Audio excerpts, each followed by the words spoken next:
Here we go. So I'm back on the trails. I'm at Edwin Warner Park right outside Nashville. I find it one of my favorite places to hike. Now today it's about 90 degrees, really high humidity, but as someone who absolutely has to stay active, you really can't take a day off. And at least this place has some shade. So yeah. Kind of fell in love with hiking about a year and a half ago, just as a way to keep staying active, and I absolutely hate running. So this works out just the same. So anyway, so I was going to just chat a minute about essentially the U.S. invasion of Los Angeles. Yeah, I'm being a little over dramatic, but this happened a couple weeks ago where you had ICE come in with force to make some arrests, and they picked right in the middle of Los Angeles, which was always going to be kind of a lightning rod. Now, I by no means am advocating for obstructing any duties of ICE or immigration. I mean, look, they by law can carry out deportations. They can detain, and if you're illegal, you always take that chance. But just like in Chicago and like New York, they're going to be really heavy-handed in places like Los Angeles. And it's really shocking to see these agents move in. Literally, it looks like they're going in to war with masks, heavily armed. It's a little bit ridiculous, and you really didn't see that in the past. Just to give you an example, there were 4 million deportations under the Biden administration. If Trump stays on par to get his 2,000 a day detained, he'll meet, maybe barely exceed that of the Biden administration. But you really didn't hear anything about it under Biden because Trump really wants to make a scene, and that's what he's doing. So you pick a place like LA, which there's going to be pushback, okay? The immigrant community is so ingrained there, both legal and illegal. Generations of immigrants there, unlike a lot of cities. New York, Chicago, that would be an exception, and maybe the Cuban population in Florida. So you go into LA, you almost know there's going to be some pushback, right? So what do? There is protest,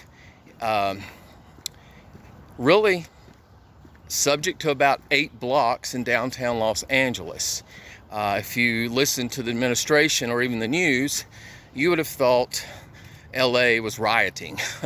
It was simply about 8 city blocks, and there was some definitely unlawful misconduct, and those people need to be addressed criminally if that's what the administration chooses to do.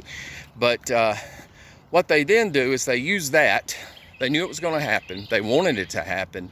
They used that to federalize the California National Guard, which is absolutely ludicrous. It's almost unheard of to federalize the National Guard unless it comes from a request from that sitting governor of that state, which was not the case. This could have easily been handled by LAPD and by the Sheriff's Department locally, and if the governor thought that he needed to call out the National Guard, which you're not going to do when these protests have been contained to 8 city blocks. LA is a city of 4 million people. I mean, 8 city blocks, that would be like if there was a protest on one street in downtown Nashville calling out the National Guard. Oh, but wait, that's not enough. You've got your incident that you want, and now you call in the Marines. So now you're real tough. You have to call in the Marines. So correct me if I'm wrong, I don't know if that's ever happened where the active U.S. military has been called in against U.S. citizens in a state. Um, you know, I know in Alabama, back in segregation, escorting little black kids to school, the National Guard was federalized. And used to escort those kids. That was an exception. I don't know that the active duty military has ever been called in. And I know these Marines have got to be thinking, what in the hell are we doing? We didn't sign up for this. Our job is to protect the Constitution and the defense of the United States. Now we're standing around with our arms crossed in downtown Los Angeles, obviously really not knowing what their mission is, and being used for pawns, to be honest with you. So yeah, I guess you could say Los Angeles is still essentially a sovereign state, still invaded, under siege by the United States of America. I think you'll see this kind of stuff continue. The objective is for there to be an incident, okay? Luckily in Los Angeles there wasn't, but there to be some sort of major incident that is provoked, and then the administration can use that to basically limit constitutional rights and all different kinds of things that they can use in the name of national security, or all sorts of stuff. But what they will do is they can limit due process temporarily. And that's what they're trying to do. It will probably blow over. Look, these immigration raids, although they're legal, they're not going to meet their objective, okay? 3,000 a day is what this administration wants. They're probably not going to get that. And then the vast majority of these people are not deported. They're not going to be deported unless they have some sort of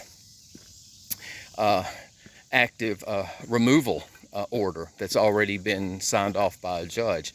What they're doing is they're detaining and housing these people in different facilities that are privately owned. And guess what? Yeah, you know it. People are making a lot of money holding these people. They make contributions to these politicians. It's just an endless cycle. And some of these people, it very well will be, it could be years before they're actually deported, because they have to go in front of an administrative law judge before that happens. So when you hear about a lot of these people being detained, just remember they're not being deported. Or not, once they're detained, they're not being deported immediately, for sure. But yeah, so you're going to get some pushback when you go into these communities to where the immigrants are just ingrained and have been there really since the city's origin. And we know that Los Angeles is really ground zero for really conservatives in this administration.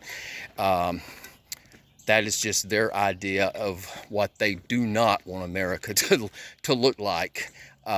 Unfortunately, no matter your opinion, given the change in demographics and birth rates, etc., 50 years from now, most of the United States will probably look like California. 100 years from now, absolutely will look like California and Los Angeles. That's going to happen, and you can't deport your way out of that. So that's what's going on out there. We'll see how long they keep actual active duty military there, or if they deploy them elsewhere. So we'll see. And look, I'm kind of fond of California. Actually, there's no other city like it in the United States. It has the weather, the beaches, the mountains, incredible scenery. There is just so much to do out there, and again, the weather's perfect. And yeah, Cali has its issues for sure. There's a big homelessness problem out there, but it's a city with 4 million people, and you're going to have homelessness. And my guess is where it's warm, unlike say New York, Boston, Chicago, it's going to be more apparent. They obviously need to do something to remedy that. It can be an eyesore, but giving all of the natural beauty and the things to do in California, and just the cultural diversity that adds to the food and the activities, I really like it. Yeah, lots of taxes out there. I don't live there, so I don't pay the taxes. But when you look at California compared to, say, Mississippi, Alabama, Louisiana, Arkansas, Missouri, I could go on. The average income, now this isn't household income, it's income, salary, in California is about $79,000. It's almost half that in places like Arkansas and places in the southeast. So, so yeah, you make salaries are a lot higher there than they would be here. So that would make up for that. So yeah, it gets a really bad rap from a lot of people on the right, but just like everywhere else, it has its problems. So that's that. One more thing I was thinking about. I just saw today where Canada got a travel advisory from the United States. So I had to look and really take a double take and see what the hell that was all about.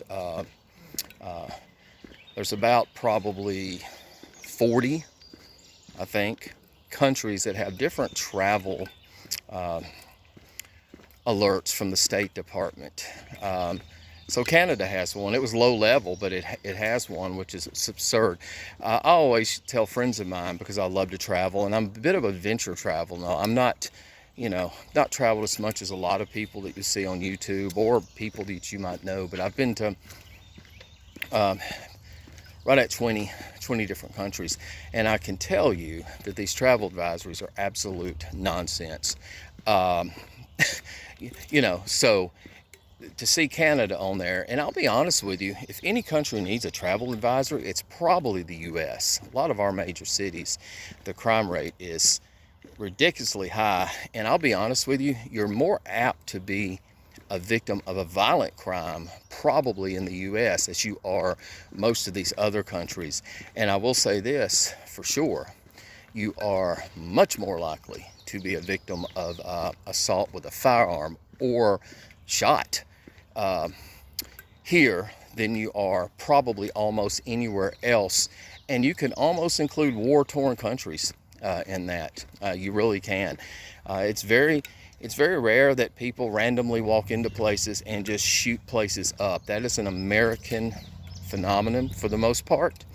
So when you look at these travel advisories, Jamaica's on there, Dominican Republic's on there, Panama's on there. I mean, half of South America and Eastern Europe and is on there, Southeast Asia, Thailand, out of all places. So give me a break with these damn travel advisories. And just go. I have, not as much now, but when I was younger, I traveled hard and I hitchhiked, and I've been all over the Dominican Republic, not being able to speak Spanish, all into Haiti. Same way in the Philippines. I mean, I've done a lot of things when I was younger traveling that could have put myself in danger, but I had no issues. 98% of the people in the world are hospitable and are curious about you and would give you the shirt off their back, to be honest with you. In fact, I have been on 2 occasions in my life, I have had a gun pulled on me.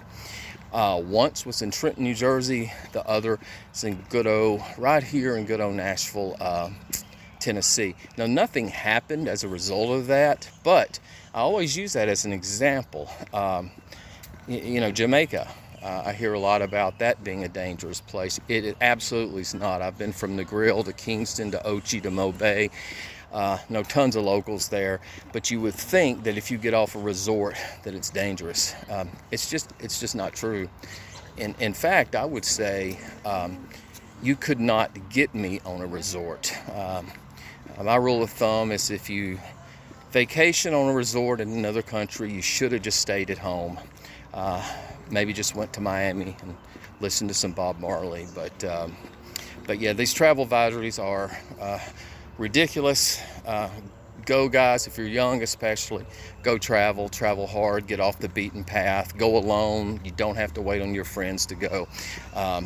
People are ridiculously friendly and hospitable everywhere you go. So yeah, forget the travel advisories, go travel and get off the beaten path. And speaking of the beaten path, I'm about off this beaten path, and it is hotter than two hells. So I'm out of here. Till next time, see ya.